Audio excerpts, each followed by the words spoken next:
dia bilang kalau misalnya pasien di perawatan di rumah sakit jiwa memerlukan penanganan psikiater dan psikolog. Nah, untuk terapi CBT ini, bagaimana cara psikolog memberikannya? Kalau di rumah sakit jiwa itu dalam pengaruh obat gitu loh, Bu. Ya, gitu. Nah, makanya kembali lagi kepada jenis gangguannya itu apa gitu. Misalkan kenapa harus ada psikiater, karena psikiater itu kan punya wewenang untuk memberikan obat, sementara psikolog tidak. Jadi kembali pertanyaannya bukan bagaimana psikolog memberikan CBT di rumah sakit jiwa yang banyak gangguan kejiwaan, tapi jenis gangguannya seperti apa. Mungkin misalkan itu gangguan kecemasan dan lain-lain, psikolog bisa kan memberikan terapi CBT pada gangguan tersebut gitu. Tapi mungkin seperti saya bilang, kalau gangguannya adalah gangguan skizofrenia berat, ya mungkin itu agak sulit juga kita gunakan CBT. Kira-kira seperti itu, Mbak. Iya, Bu. Makasih. Iya, sama-sama. Ada pertanyaan lain lagi? Ibu, saya mau nanya lagi. Iya, silakan. Tadi kan saya nanya tentang orang yang defensif. Bagaimana dengan orang-orang yang mudah tersinggung saat ditanya terus-menerus, di pojokan, dikonfrontasi, merasa tidak nyaman justru dengan kita? Itu bagaimana, Bu, yang menghadapinya? Kalau penggunaan CBT sih sebenarnya harusnya tidak akan dia marah, karena balik lagi kita tidak memberikan masukan, kita tidak menasehati dan lain-lain, tapi justru kita hanya membantu dia untuk menemukan jalan keluar versi dia sendiri. Jadi kayak dia udah tahu dia mau lakukan A, kita cuma mengeluarkan A itu dari pikirannya dia supaya dia yakin untuk melakukannya, kira-kira seperti itu gitu ya. Nah, tapi kalau terkait bagaimana sih seseorang itu, ya kita tahu sendiri banyak kali tipe-tipe kepribadian, buka psikologi abnormalnya, itu banyak sekali tipe-tipe kepribadian yang dimana memang ada beberapa orang yang terlalu impulsif ketika dia tidak suka, dia emosional dan lain-lain. Bagaimana kita menghadapinya? Mungkin kita perlu lagi menjalin raport lebih lama kepada dia sampai dia merasa nyaman, merasa puas dengan kita gitu sebenarnya. Sebenarnya mungkin hal-hal itu yang bisa dilakukan, tapi menurut saya memang ini diperlukan pengalaman, kemudian jam terbang, nanti seiring berjalan waktu harusnya bisa gitu. Yang penting kita juga tidak ada faktor subjektivitas dari diri kita. Maksudnya adalah kadang-kadang juga dipengaruhi.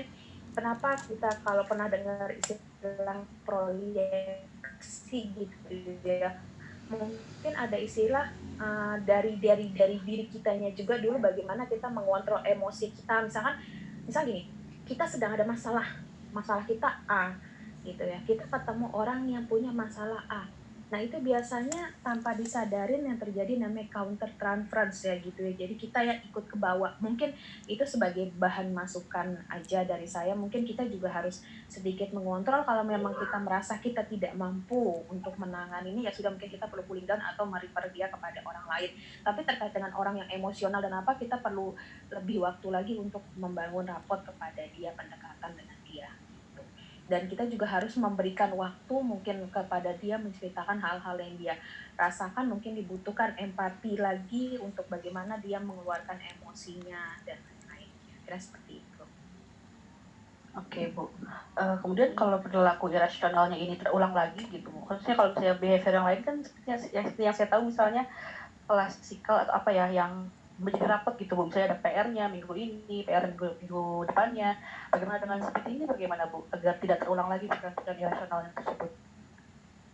Sejauh saya mencoba mempraktekkan CBT dan juga pernah dicoba dengan mahasiswa S2 yang menggunakan terapi CBT, harusnya sih tidak terulang lagi gangguan tersebut harusnya. Karena ini kan seperti saya bilang, sesimpel bagaimana ketika pikiran kita berubah, otomatis emosi kita berubah, maka akan terbentuk perilaku kita.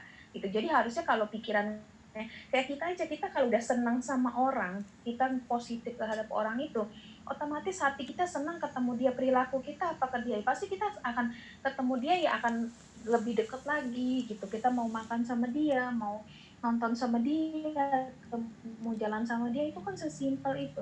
Tapi kalau kita atau ada orang yang nggak suka sama kita, mau besok Mbak bagi-bagiin masker, tetap aja perilaku kita yang sedang membagi-bagikan masker atau apa itu tetap aja akan buruk buat dia Kira-kira sesimpel itu. Jadi patokannya adalah ketika kognitif orang berubah, otomatis perilakunya akan berubah. Jadi harusnya tidak terulang lagi gangguan tersebut.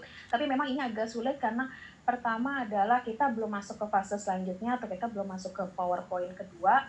Dan yang kedua adalah kita tidak secara offline, jadi itu agak sulitnya karena nggak mencoba langsung. Kalau offline tuh enak, kita bisa lihat mimik muka itu orang, bagaimana berubahnya dan lain-lain. Oke, ada pertanyaan lain lagi?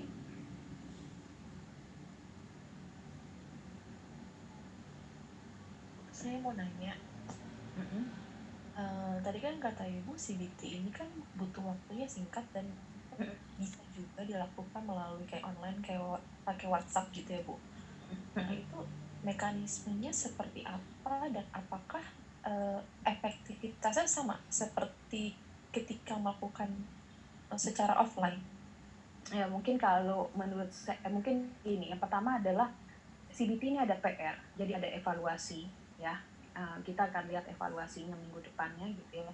Kedua adalah penggunaan secara online itu adalah mungkin kalau kita sudah pernah ketemu sebelumnya atau kita sudah pernah kenal dekat gitu ya. Tapi sekalipun kita belum kenal dekat dan lain-lain, tetap bisa kita gunakan karena ini adalah teknik bermain kata-kata ya. Kalau teman-teman nanti sempat membuka slide kedua, itu saya ada buat item-item pertanyaannya apa aja sih. Nah itu yang nanti akan ditanyakan sama teman-teman mahasiswa kepada si klien tersebut.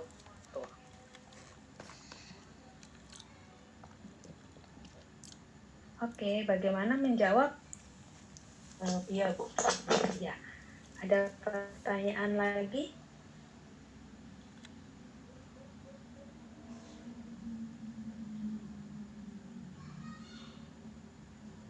Tidak ada lagi pertanyaan? Atau nanti mau ditanyakan via WA? Halo? Ini kita mahasiswa jumlahnya berapa orang ya? 33 Bu. 33 Bu. Oh, banyak juga ya dia. Cowoknya ada Cowoknya kalau nggak salah, prianya ada 4 Bu kalau nggak salah. Oh iya, selalu ya kayaknya kalau 5 ya, 5. kalau klinis tuh lebih 5. banyak perempuan memang biasanya. Oke, kalau memang tidak ada pertanyaan lain lagi, karena ini juga udah jam 9 malam, teman-teman mungkin mau persiapan nanti malam mau sahur atau mau tarawih secara mandiri di rumah. Sekali lagi saya minta maaf atas keterlambatan perkuliahan ini. Jika memang nanti ada pertanyaan atau masih kurang atau apa, silakan tanya di WA group. Mungkin saya nggak bisa menjawab real time, tapi kalau saya ada waktu saya langsung menjawab. Kemudian nanti untuk perkuliahan sesi kedua kita bisa coba di minggu depan, mungkin nggak malam kali ya, pagi nanti saya informasikan lagi. Terus tetap jaga kesehatan, stay at home. Tapi ini pada pulang kampung semua ya, berarti udah nggak bisa ke Jakarta lagi ya? Iya, belum bisa Bu. Iya, sabar. Iya, soalnya udah PSBB ya. Kita berdoa aja sama-sama, mudah-mudahan musim pandemi ini cepat berlalu supaya kita bisa ketemu di kelas, aktivitas juga berjalan seperti biasanya, dan tetap pakai masker, jangan lupa cuci tangan ya. Iya, Cuci Bu. tangan dan cuci kaki. Entah cuci tangan lupa cuci kaki lagi. Iya, Bu. Oke, kalau tidak ada pertanyaan lagi, nanti kalau misalkan masih ragu, masih mau tanya dan lain-lain, langsung aja di komen di WA grup kita ya, nanti langsung saya jawab. Oke, terima kasih. Iya Bu, terima kasih. Assalamualaikum. Salam dari Dede Saida yang sudah tidur. Dadah.